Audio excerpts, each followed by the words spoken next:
Merci beaucoup. J'ai des sentiments tout à fait positifs de l'accueil que j'ai reçu de la part des fidèles et toute la population en général. Tout le monde était content de m'accueillir et je reste toujours heureux. Chaque fois quand je viens à Tunda, je me sens chez moi et je me suis senti chez moi.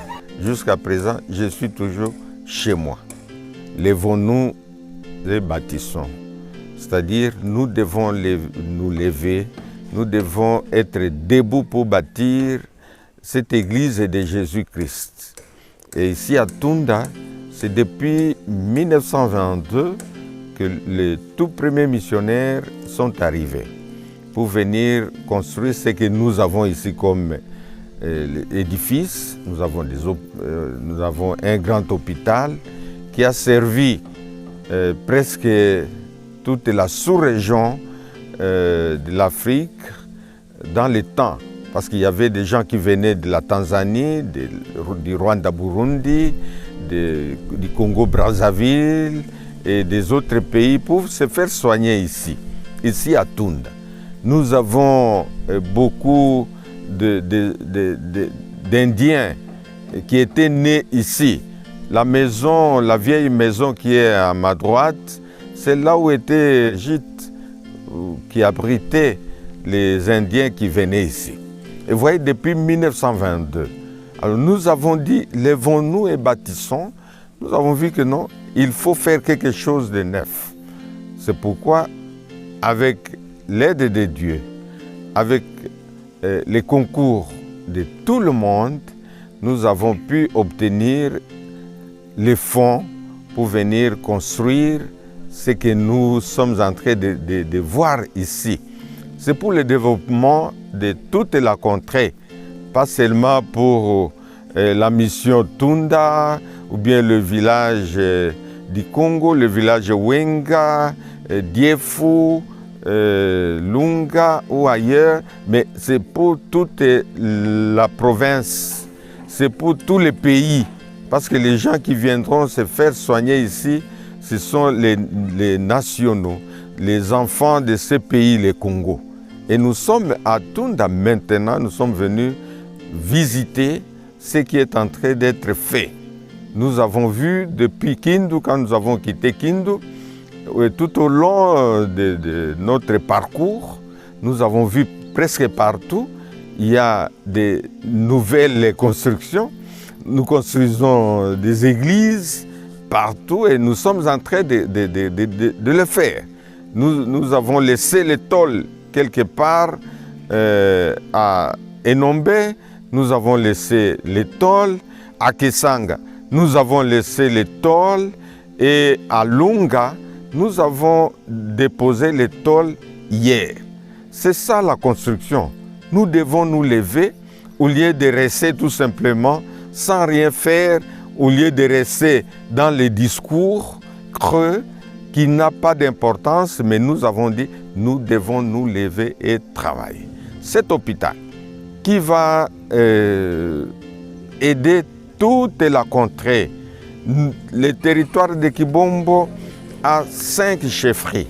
Il y a la chefferie de Matapa, il y a la chefferie des Aluba, il y a la chefferie Ankuchu, il y a la chefferie Bakongola et il y a la chefferie Bahina. Et toutes ces chefferies ont beaucoup de population. Et toute cette population, il n'y a que Tunda qui rayonne, il n'y a que Tunda qui peut accueillir les malades qui vont venir de part et d'autre pour se faire soigner. Et nous disons, Dieu merci.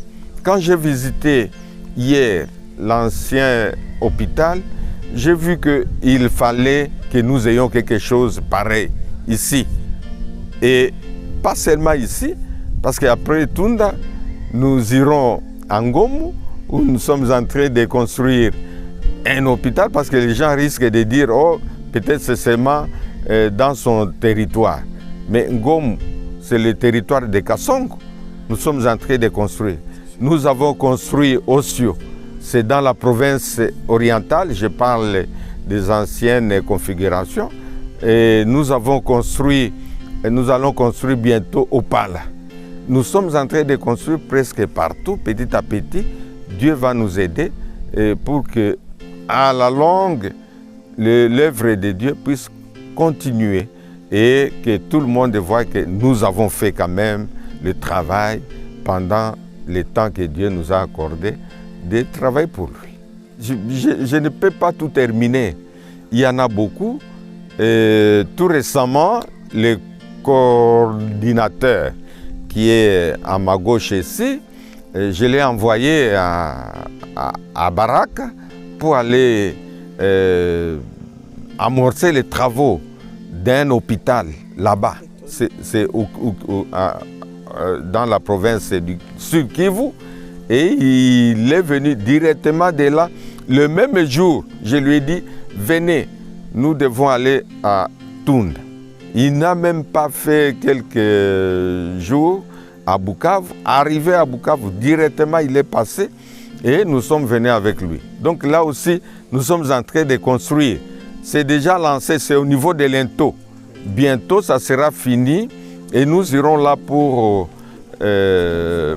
faire la dédicace. Comme nous avons fait la dédicace à Bukavu, nous avons un hôpital à Bukavu que nous avons construit. Et nous avons aussi beaucoup d'édifices, même côté église et ainsi de suite. À Goma, nous avons construit aussi un hôpital. Et nous avons un grand temple, je crois, dans toute la région épiscopale du Congo-Est, c'est Goma qui prime.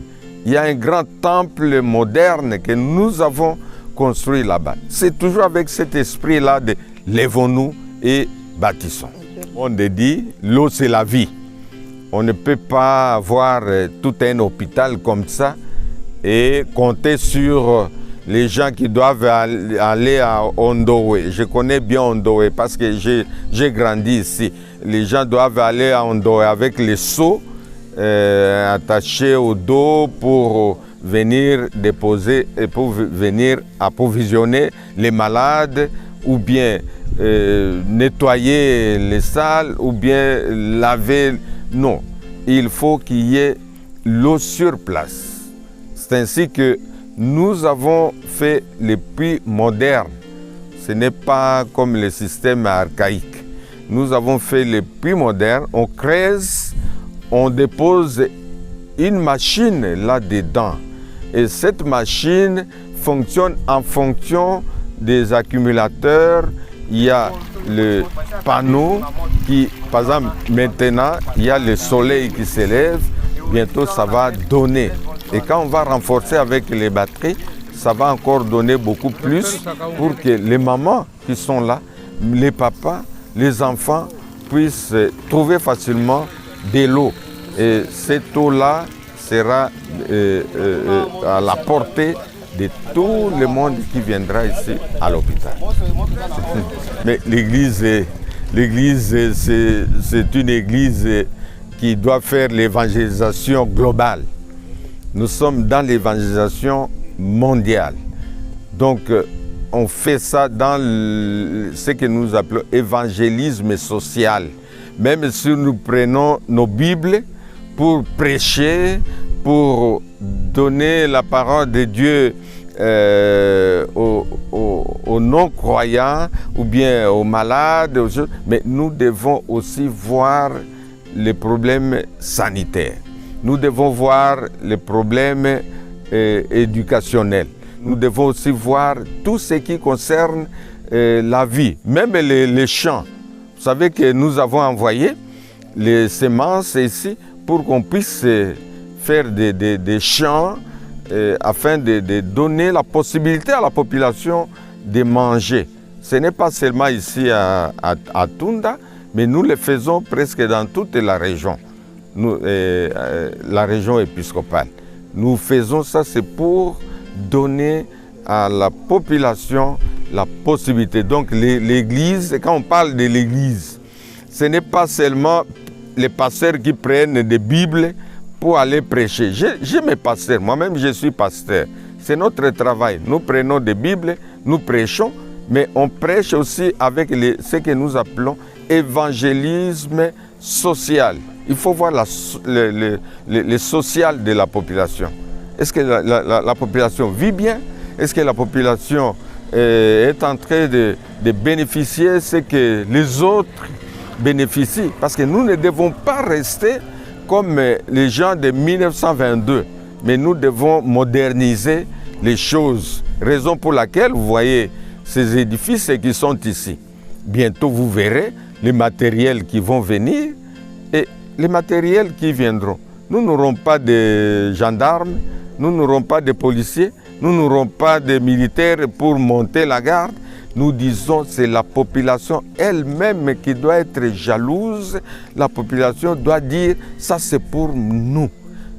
Moi je suis de Wenga, moi je suis de Dikongo, moi je suis de Longa, je suis de Diefu, je suis de Okasa, je suis de Kembe, je suis de Dikololo, c'est pour moi, je suis de Ongeri, c'est pour moi ici. Donc je dois bien protéger et bien garder parce que ça nous concerne tous. Oui, merci. Le moyen, ce n'est pas un secret. Ce n'est pas un secret. L'argent vient de nos partenaires. Nous avons des différents partenaires. Il y a les partenaires externes, par exemple Global Health, qui travaille avec GBGM, nous vient en aide. C'est surtout Global Health, ce que nous voyons ici. Nous avons Connexion, qui nous vient aussi en aide.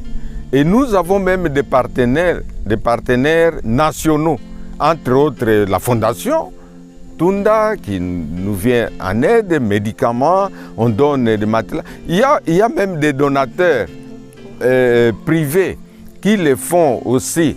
Il y a un corps au niveau de GBGM qui nous viennent en aide. Par exemple, l'eau qui est en train de sortir ici, c'est un corps.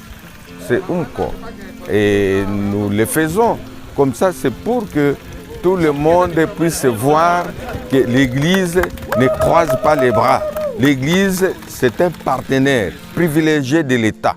Et ce que nous faisons, c'est pour l'intérêt de toute la population. Oui, c'est toujours dans le cadre de développement, de construction, de levons-nous et bâtissons.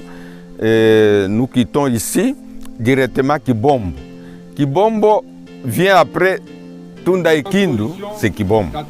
Et nous devons voir là où les missionnaires sont arrivés afin que nous puissions faire quelque chose. Nous voulons construire un grand temple moderne à Kibombo. Nous partons avec l'ingénieur Thomas parce qu'il doit aller voir qu'est-ce que nous devons faire pour construire cette église. Demain, nous posons la première pierre, là où nous allons construire cet édifice. Et en même temps, je vous informe que les tôles sont déjà là.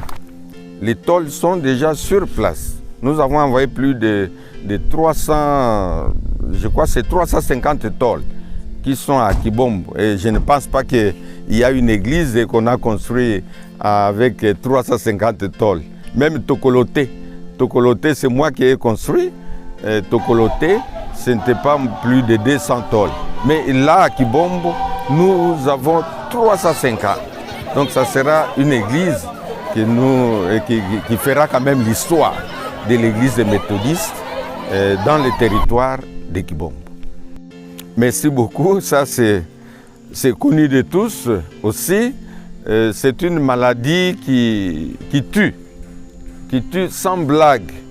Et les autres, les gens de l'extérieur du Congo, les étrangers disaient, quand cette maladie va arriver en Afrique, quand ça sera au Congo surtout, ça sera alors la mort de toute la population. Et ça, c'est vrai. Parce qu'à voir comment la maladie a tué les Américains, l'Amérique qui est la grande puissance, d'abord en commençant par le président lui-même, le président Trump, qui a fui son bureau. Il s'est réfugié, je ne sais pas où, avec tous ses ministres, avec son vice-président, parce que la maladie était en train de tuer sérieusement. Et on avait même mis la loi, si on vous voit à l'extérieur, vous êtes en train de vous promener, on vous arrête pour une durée, vous faites la prison pendant 5 ans et vous devez payer 5 000 d'amende qui pouvaient sortir. Tout le monde était dans sa maison parce que la maladie était en train de tuer. Plus de 150 000 tués qui sont morts suite à cette pandémie qui est le corona. Depuis que nous sommes dans ce monde, nous n'avons jamais entendu un seul instant où les gens sont morts comme ça. Nous n'avons jamais entendu un jour où on a dû fermer les écoles du monde entier. On a dû fermer les bureaux du monde entier. On a dû fermer les universités du monde entier. Et on a dû fermer même les vols. Il n'y avait pas de vols partout. C'était ce qu'on appelle confinement.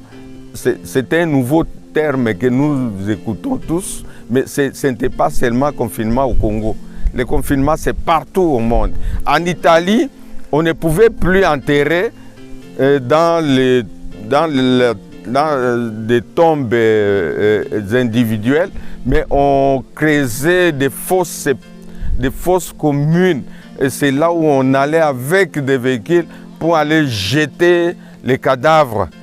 Oui, c'était terrible. En Chine populaire, les gens sont morts.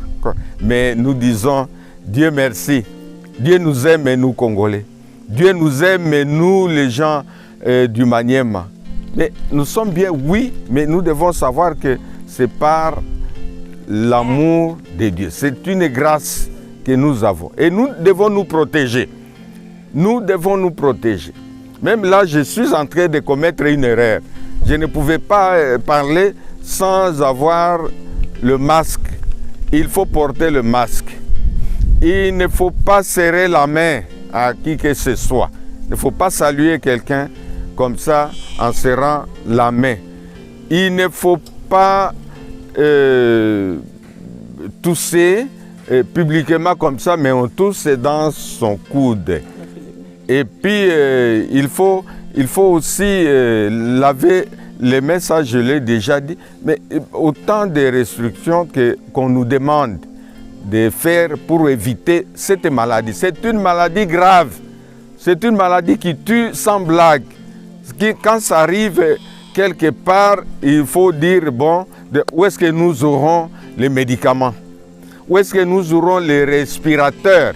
Parce que quand ça attaque, il faut avoir des respirateurs. Même en Europe, ils ont manqué de respirateurs. Alors, que dire au Congo? Et venons jusqu'à Tunda, à la mission. Quel message d'espoir vous lancez à la population? Je lance le message d'espoir de nous mettre en prière. Nous devons prier le Seigneur avec action de grâce. Nous devons remercier le Seigneur. Nous devons offrir au Seigneur pour dire, Dieu, si j'étais mort, même ce que je porte ici, ça allait être pour quelqu'un d'autre. Même le compte bancaire, c'est quelqu'un d'autre qui allait signer le chèque pour retirer l'argent. Donc nous devons remercier le Seigneur pour tout ce qu'il a fait pour nous et il continue à faire. Nous remercions aussi le président de la République. On ne peut pas oublier. C'est parce que nous avons un président de la République qui a vu loin et il a pris la décision de dire tout le monde est en confinement. Et nous avons respecté. Peut-être c'est ce qui fait à ce que la maladie ne puisse pas arriver ici chez nous. Donc ça, c'est une grâce que Dieu nous a faite.